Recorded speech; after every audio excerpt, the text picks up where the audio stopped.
Huawei adalah sebuah perusahaan teknologi multinasional yang berkantor pusat di Shenzhen, Guangdong, Tiongkok.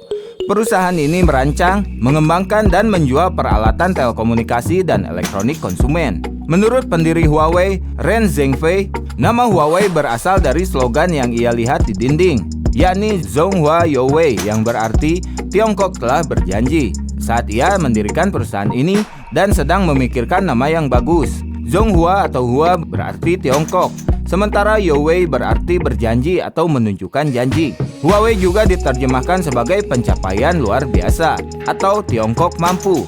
Perusahaan ini didirikan pada tahun 1987 oleh Ren Zhengfei, mantan Deputi Komandan Resimen di Tentara Pembebasan Rakyat. Awalnya fokus memproduksi switch telepon. Huawei kemudian berekspansi dengan memproduksi jaringan komunikasi, menyediakan jasa konsultasi dan operasional dan peralatan untuk perusahaan di Tiongkok maupun di luar Tiongkok, serta memproduksi perangkat komunikasi untuk pasar retail. Huawei mempekerjakan lebih dari 194.000 orang hingga Desember 2019.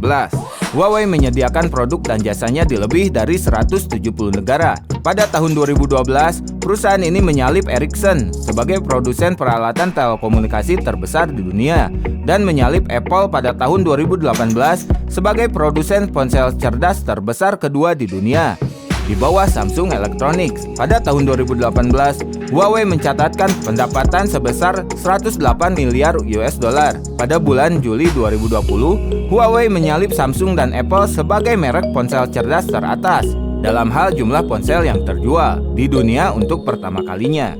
Hal tersebut terutama disebabkan oleh menurunnya penjualan Samsung pada triwulan kedua tahun 2020 akibat pandemi COVID-19. Walaupun sukses secara internasional, Huawei mengalami kesulitan di sejumlah pasar karena adanya dugaan dukungan negara yang tidak adil, keterkaitan dengan Tentara Pembebasan Rakyat, dan kekhawatiran keamanan siber, terutama dari pemerintah Amerika Serikat, bahwa peralatan infrastruktur buatan Huawei dapat memungkinkan pengawasan oleh pemerintah Tiongkok. Dengan berkembangnya jaringan nirkabel 5G, ada permintaan dari Amerika Serikat dan sekutunya agar tidak mengadakan bisnis apapun dengan Huawei maupun perusahaan telekomunikasi lain asal Tiongkok, seperti ZTE.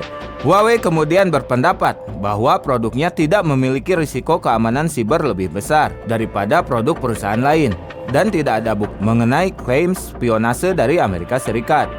Namun pertanyaan mengenai kepemilikan dan kendali Huawei serta kekhawatiran mengenai seberapa besar dukungan negara kepada Huawei pun tetap muncul. Huawei juga dituduh membantu pengawasan dan detensi massal suku Uighur di kamp pendidikan ulang Xinjiang, yang akhirnya menyebabkan sanksi dari Departemen Luar Negeri Amerika Serikat. Huawei menguji kecerdasan buatan pengenalan wajah yang dapat mengenali ciri fisik khas dari sejumlah etnis untuk mengingatkan instansi pemerintah mengenai orang dari etnis tertentu.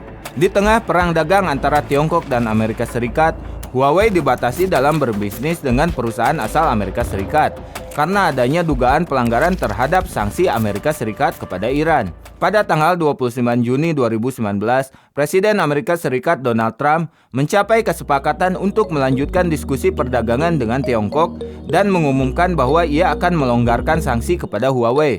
Huawei pun mengurangi 600 pekerja di pusat risetnya di Santa Clara pada bulan Juni 2019. Dan pada bulan Desember 2019, Ren Zhengfei menyatakan bahwa Huawei akan memindahkan pusat risetnya ke Kanada karena pembatasan akan menghalangi mereka untuk berinteraksi dengan pegawainya di Amerika Serikat. Pada tanggal 17 November 2020, Huawei setuju untuk menjual merek Honor ke Shenzhen Zixin New Information Technology untuk memastikan kelangsungan hidupnya setelah adanya sanksi dari Amerika Serikat. Nah, itu dia sejarah singkat dari Huawei. Jangan lupa like, komen, dan subscribe channel ini untuk mendapatkan informasi terbaru lainnya.